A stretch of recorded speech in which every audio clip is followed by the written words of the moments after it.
मित्रों नमस्कार। पीएम विश्वकर्मा योजना लाइव हो चुका है। इसकी जानकारी के लिए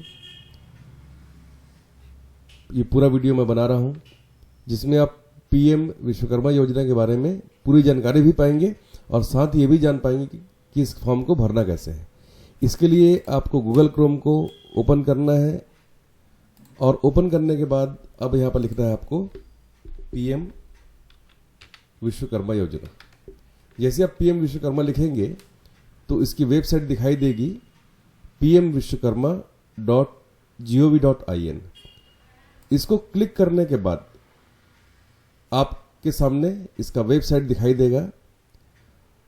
अब आप यहाँ पर अबाउट स्कीम में क्लिक करें तो आप जानेंगे कि इस स्कीम के क्या क्या क्राइटेरिया है।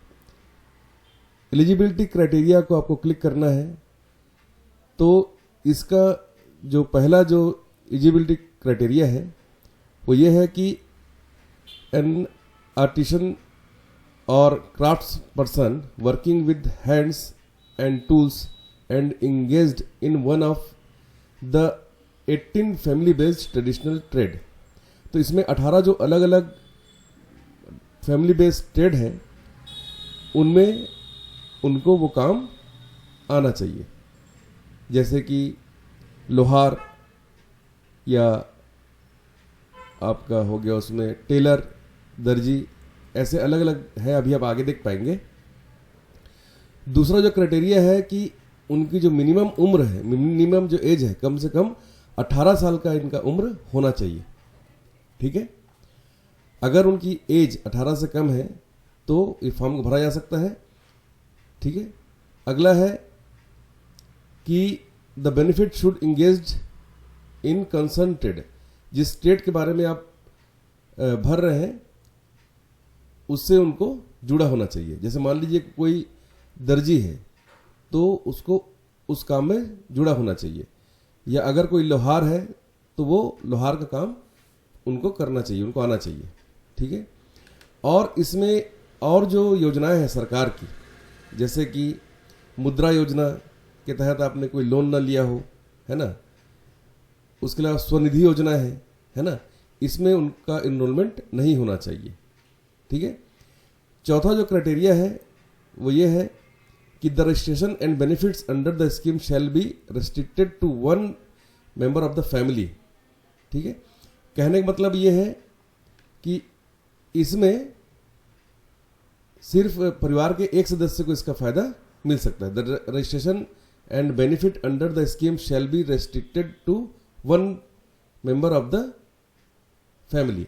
For availing benefit under the scheme a family is defined as consisting of the husband, wife and unmarried children. ठीक है,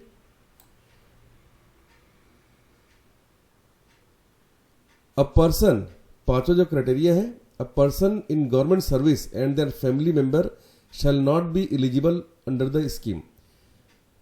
अगर आपके परिवार का कोई सदस्य, परिवार मतलब हस्बैंड, वाइफ और उनके बच्चे, अगर इनमें से कोई भी सरकारी नौकरी में है तो वह इस योजना का लाभ नहीं ले पाएंगे। ठीक है, ये 5 एलिजिबिलिटी क्राइटेरिया है। उसके बाद आगे बढ़ते हैं, स्कीम के बेनिफिट्स क्या क्या है। तो स्कीम के बेनिफिट ये है कि recognition as Vishwakarma through certificate and ID card. इस योजना से आपको एक विश्वकर्मा सर्टिफिकेट और एक आईडी कार्ड मिलेगा।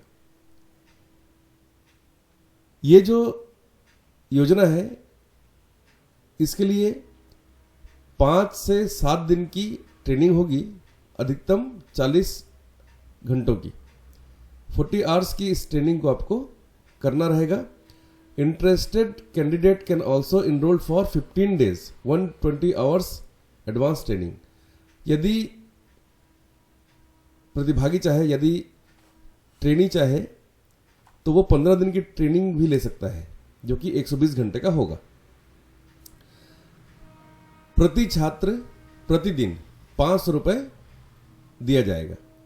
मतलब इस योजना के लिए अगर आप एलिजिबल होते हैं और अगर आप 5 से 7 दिन का ये ट्रेनिंग लेते हैं या 15 दिन की ट्रेनिंग के लिए अगर आप चुने जाते हैं तो प्रतिदिन आपको 500 दिए जाएंगे जो कि आपके बैंक खाते में आएंगे। इसके अलावा tool kit incentive, tool kit खरीदने के लिए आपको 15,000 अलग से ग्रांट किए जाएंगे। ठीक, इसके अलावा एक क्रेडिट सपोर्ट भी मिल रहा है इसमें, जिसमें आपको 1 लाख रुपए पहले 18 महीने के अंदर उसको पटाना है। मतलब 1 लाख रुपए का आपको लोन दिया जाएगा। अगर आप चाहें तो लोन ले सकते हैं, उसका ऑप्शन है, उसमें आप ले भी सकते हैं और नहीं भी ले सकते हैं। अगर आपने 1 लाख का लोन लिया है तो उसे 18 महीने के अंदर जमा करना है। उसके बाद आप फिर से 2 लाख का लोन ले सकते हैं। ठीक है, और इस 2 लाख के लोन को आपको 30 माह के अंदर पटाना है। ठीक है, इसमें जो रेट ऑफ इंटरेस्ट है वो बहुत ही कम है। ठीक है, 5% मान के चलिए इसका इंटरेस्ट है लोन का। ठीक है, अगर आप डिजिटल ट्रांजैक्शन करते हैं, जैसे आपने बिजली बिल पटाया ऑनलाइन अपने यूपीआई से, फोन पे, पेटीएम इत्यादि से, या कोई रिचार्ज वगैरह किया, तो जो भी आप ट्रांजैक्शन करेंगे पर ट्रांजैक्शन 1 रुपये आपको दिया जाएगा। ठीक है, महीने में आप 100 ट्रांजैक्शन कर सकते हैं, मतलब 100 रुपये आप इस तरह से इसमें अर्न कर सकते हैं। हर ट्रांजैक्शन पे आपको 1 रुपये दिया जाएगा। ठीक है, इसके अलावा मार्केटिंग सपोर्ट भी आपको दिया जा रहा है। मानिए आप एक टेलर हैं और अपने कपड़ों की एक ब्रांडिंग करना चाहते हैं, या उसके लिए आप ई स्टोर बनाना चाहते हैं, या उसका प्रचार प्रसार करना चाहते हैं ऑनलाइन डिजिटली, तो उसके लिए भी मार्केटिंग सपोर्ट आपको इसके अंदर दिया जाएगा, जिसके लिए अलग से कोई शुल्क नहीं लिया जाएगा। ठीक है, इस प्रकार से इस योजना का आप लाभ ले सकते हैं। नॉलेज सेंटर, नॉलेज सेंटर में आप जाएंगे तो यहाँ पर आपके पास ई बुक्स, गैलरी, वीडियोस, बहुत सारी चीज़ें हैं, जिसमें भी आप क्लिक करेंगे तो संबंधित जानकारी आपको यहाँ पर मिल जाएगा कि ये किस तरह से काम करता है। ठीक है, तो इस तरह से आप अलग अलग ऑप्शंस का यूज़ करके आप देख सकते हैं। ठीक है, इसके बारे में जो लेटेस्ट न्यूज़ है वो आप चाहे तो यहाँ पर इस तरह से क्लिक करके देख सकते हैं, पढ़ सकते हैं। ठीक है, ई बुक्स अवेलेबल हैं।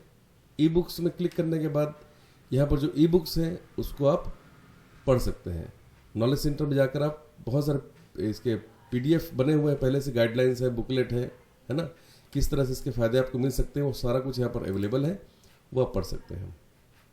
इसके अलावा यहाँ पर फेक बना हुआ है, FAQ, फ्रिक्वेंटली आस्क्ड क्वेश्चंस, क्या क्या प्रश्न पूछे जा रहे हैं इसमें, उन सभी के उत्तर यहाँ पर लिखे हुए हैं, प्रश्न और उनके उत्तर।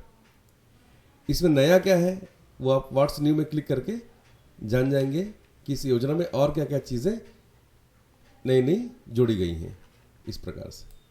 ठीक है, अगर आप किसी प्रकार का कोई संपर्क करना चाहते हैं इस विभाग से तो कॉन्टैक्ट अस का ऑप्शन है, यहाँ पर जाकर आप क्लिक करके कॉन्टैक्ट अस वाले बटन में क्लिक करके यहाँ पर जो इनके मोबाइल नंबर या ईमेल आईडी वगैरह दिया हुआ है वहाँ पर जाकर आप संपर्क कर सकते हैं कि आपको इसमें क्या परेशानी हो रही है, या फिर आपको और क्या जानकारी चाहिए वो आप इसमें पूछ सकते हैं। ठीक है, यह वेबसाइट थोड़ी सी स्लो है, तो अगर आप इसका फॉर्म भरना चाहते हैं तो मेरे विचार से आपको सुबह जल्दी इस फॉर्म को भर लेना चाहिए, क्योंकि फिर ये फॉर्म थोड़ा सा स्लो हो जा रहा है।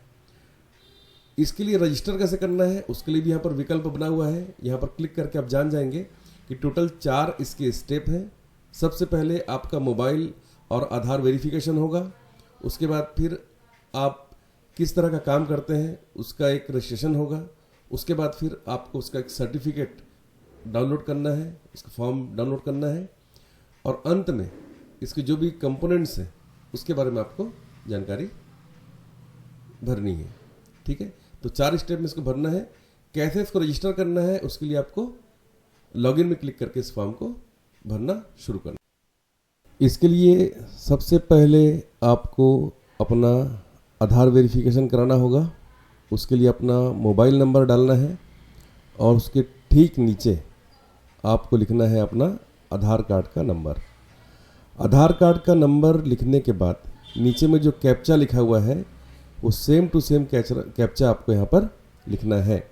जैसे कि यहाँ पर जो लिखा हुआ है कैप्चा, वो कैप्चा आपने यहाँ पर लिखा, जो कैपिटल है वो कैपिटल, स्मॉल है वो स्मॉल, और जो नंबर वो नंबर। उसके बाद आपको इस चेक बॉक्स को चेक करने के बाद कंटिन्यू को क्लिक करना है। उसके बाद आधार वेरिफिकेशन के लिए आपके मोबाइल पर एक OTP आएगा। उस OTP को आपको यहाँ पर लिखना है। ये 6 डिजिट का होगा, 6 अंकों का। जब आप OTP लिखेंगे उसके बाद कंटिन्यू को क्लिक करना है। कंटिन्यू को क्लिक करने के बाद आपको फिर से यहाँ पर चेक बॉक्स को क्लिक करके वेरीफाई बायोमेट्रिक को क्लिक करेंगे तो आपने जो पहले से बायोमेट्रिक मशीन लगा के रखी है अपने कंप्यूटर में, उस पर रेड लाइट ऑन हो जाएगी। अब उसमें आपको अपना अंगूठा रखना है या कोई भी एक उंगली रखनी है, फिर ये वेरीफाई हो जाएगा। वेरीफाई होने के तुरंत बाद ये पेज एक बार रिफ़्रेश होगा और फिर हम अगले पेज में देख पाएंगे कि इसमें व्यक्ति का नाम, पिताजी का नाम, डेट ऑफ बर्थ और उसका जेंडर दिखाई दे रहा है। मैरिटल स्टेटस और कैटेगरी, वो दिव्यांग है कि नहीं, है ना, और वो उसी राज्य में है कि नहीं, ये आपको यहाँ पर देखना है। नीचे आएंगे तो यहाँ पर आप देख पाएंगे कि उनका पूरा परिवार का पूरा डिटेल जो राशन कार्ड में रहता है वो दिखाई देगा। यहाँ पर आपको सेलेक्ट करना है एड्रेस। एड्रेस के बाद आपको यहाँ पर कौन से ट्रेड के लिए आप ये भर रहे हैं फॉर्म, तो हमने यहाँ पर टेलर या दर्जी लिया है। और उसके बाद फिर चेक बॉक्स को क्लिक करने के बाद सेव करना है हमको। अगर यहाँ पर कोई ऑप्शन छूट गया है तो उस ऑप्शन को आप सही करने के बाद में यहाँ पर, जैसे मैंने यहाँ पर हम भूल गए थे नगर पंचायत का नाम लिखना, तो हम नगर पंचायत का नाम सेलेक्ट करने के बाद सेव में क्लिक करेंगे। जैसे ये डेटा सेव हो जाएगा तो सेव होने के तुरंत बाद हमको नेक्स्ट वाले ऑप्शन को क्लिक करना है। तो एक बार डेटा सेव हो गया, डाटा सेव का मैसेज आ गया है, अब हम नेक्स्ट में क्लिक करेंगे।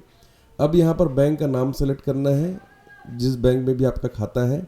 IFSC कोड को लिखना है, जैसा कि यहाँ पर आपके अकाउंट नंबर में लिखा होता है, आपके खाते में लिखा होता है, वह खाता आपको सेलेक्ट करना है। बैंक का नाम सही लिखना है, जैसे कि यहाँ पर सेंट्रल बैंक ऑफ इंडिया है तो हमने central bank of India select किया है।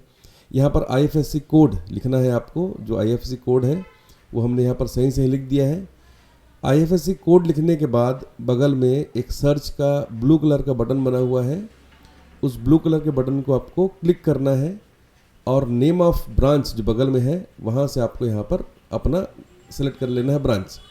उसके बाद आपको अपना अकाउंट नंबर 2 बार लिखना है, एक बार अकाउंट नंबर वाले बॉक्स में और उसके बाद कंफर्म अकाउंट नंबर वाले बॉक्स में आपको लिखना है आपका अकाउंट नंबर।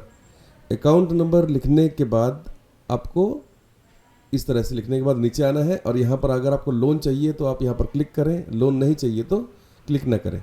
सेव में क्लिक करना है आपको। सेव में क्लिक करने के बाद में अब यहाँ पर आपको, अगर आप चाहते हैं मार्केटिंग सपोर्ट तो यहाँ पर सेलेक्ट करें, नहीं तो सेव करके नेक्स्ट को क्लिक करें। अब यहाँ पर आपको आई एग्री वाले बटन को क्लिक करके सबमिट में क्लिक करना है, जिससे आपका एप्लीकेशन सबमिट हो जाता है। बस इतना ही काम है। उसके बाद एप्लीकेशन को आपको डाउनलोड कर लेना है। डाउनलोड करने के बाद इसको अपने पास संभाल कर रखना है। अब जब वेरिफिकेशन कंप्लीट हो जाएगा तो आपको अपने सेंटर में जाकर इस वाले फॉर्म को वहाँ पर जमा करना होगा और साथ में अपना आधार कार्ड की कॉपी, अपना एक फ़ोटो और पासबुक की फ़ोटोकॉपी वहाँ पर जमा करना चाहिए, अगर वो बोलते हैं तो। उसके बाद फिर ट्रेनिंग की सूचना आपको दी जाएगी, आप ये ट्रेनिंग प्राप्त कर सकते हैं। इस प्रकार से इस फॉर्म को भरना बहुत ही आसान है।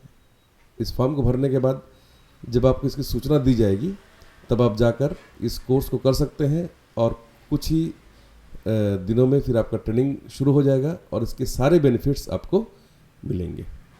इस फॉर्म को भरने के लिए आपको किसी सी सेंटर में जाना चाहिए, क्योंकि उनके ही आईडी पासवर्ड से ये फॉर्म खुलता है और इस फॉर्म को भरा जा सकता है। अगर आपको ये वीडियो काम की लगी तो कृपया इस वीडियो को लाइक करें, शेयर करें और इस चैनल को ज़रूर सब्सक्राइब करें।